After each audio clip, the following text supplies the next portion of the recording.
Ah, the French champagne. So everything looks out of everything doesn't quite match in Braveheart because it's coming It's from all 1,000. over, yeah. Yeah. Whereas most of the stuff kind of matched in Dragonheart, except for the crack squad of dragon assassins that had Viking horn so helmets. cute, though. That when that happened, man.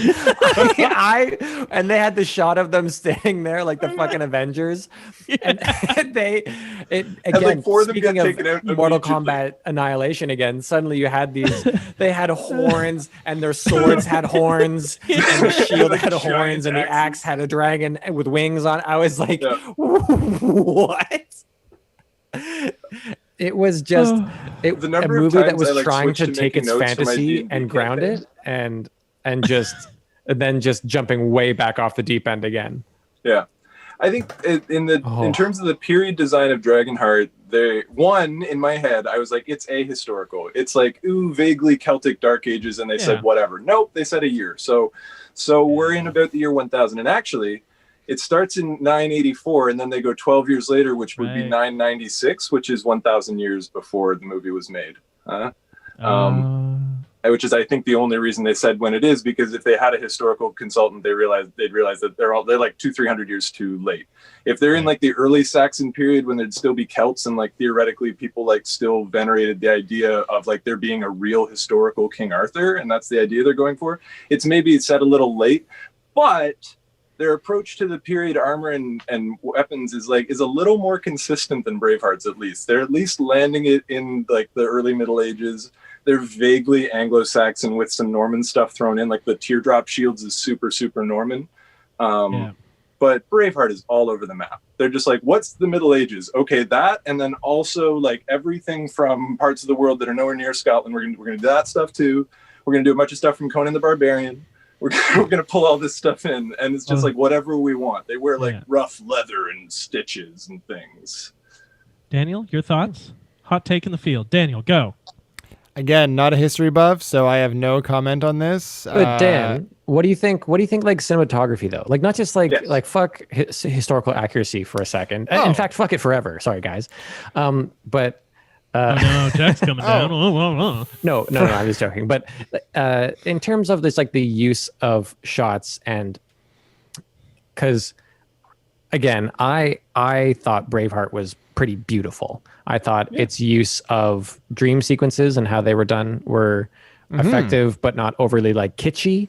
I thought the shots, like the landscape shots, of course, are like of course, unbelievable. From a cinematography standpoint, Braveheart had me as soon as the movie opened with those wide sweeping like drone shots of Scotland. Right. Especially because I was coming off the heels of Dragonheart, where everything is like slightly kitschy and has a bit of that like Robin Hood Men in Tights aesthetic. Whereas this one has a Robin Hood Prince of Thieves aesthetic. Haven't seen that movie, but I'll take your word for it. Yeah. But I mean, this movie felt like a big budget, like I dare say, well directed film from a visual perspective. Mel Gibson is an entertainer. Yeah, if we're just talking about cinematography, because I can't speak to any of the stuff that you guys are talking about with historical relevance or accuracy. That's all way over my head. I watched this movie as like the basest form of a layman when it comes to this kind of stuff. That's good. Yeah, so for me, I was like, yes, I can't believe people used to fight like this. This is fucking ridiculous. Yeah. But I thought from a visual standpoint, the cinematography, I thought it was beautiful. I thought the opening shot where we first see Mel Gibson on horseback, kind of just like through that little clearing through the stone wall, was beautiful. The landscape shots were great. Yep. The dream sequences were really, really well done. The sequence where he's, it's like so etched in my brain. The sequence where he uses slow motion, or kind of slow motion. It's like semi slow motion a fair bit, where it's like he uses it to build tension, but it's done quite well. In particular, like that first sequence where Wallace is returning after his wife has been killed, and he's riding in on horseback. And there's all these shots of the English guards, you know, like creep. You see the horse, you see like through the horse's legs, and then there's also like a bit of a house, and the guard is moving, and there's like this. Wondering, it's semi-slowed, and the music is like eerie, intense. Is it it's like slowed, or is it just that he like drops out the sound and leaves it on shots for a really long time when we're kind of waiting for a moment? Because I had the same thought, and I wondered if it was slowed at all. I think it's just slowed really just a little. Takes. Just a little. Like when he goes to put his hands on his head, it's like I think there's like a little bit of a like. You're probably right. Yeah. Of sorts, and you're right. It is. Yeah. He does use slow mo quite a bit. The one time that I will say I thought it was used very heavy handedly was the first moment where the King's Guard the King's Guard shows up to take the first wife under Prima Noctra rule. And there's that really long sequence of her like going around in slow motion and touching all the guards on the shoulder. And I'm thinking the whole time, like kissing her husband's cheek. We don't care who this person is. And she's a terrible fucking actor. Yeah. Like it's so the wrong person to hold a slow motion long take on. It's awful. Yeah. It's like, and the like his wife, who we're supposed to care about the rest of the movie, doesn't even get one of those. I thought, Daniel, you were going to talk about the. I think it's the first time that he brings his soon-to-be wife up to the ridge to look out over the canyons together, and the layers of Vaseline that they just smeared all over the lens to give it that nice lover's soft focus, like 50s softness. Yeah. Yeah, I didn't mind that too much. Are you talking about the sex scene when they were backlit and standing just staring at each other naked? No, that was also weird. When he first I didn't think that was that weird. Brendan mentioned this to me yesterday. My favorite part of sex is the staring at each other naked part. Yeah, I mean that is a fun part of sex, guys. I think that is a fun part. It's like one of my favorite parts. Yeah, this movie definitely wants us to like. I buy it. I've never. These are two people who have never had sex before.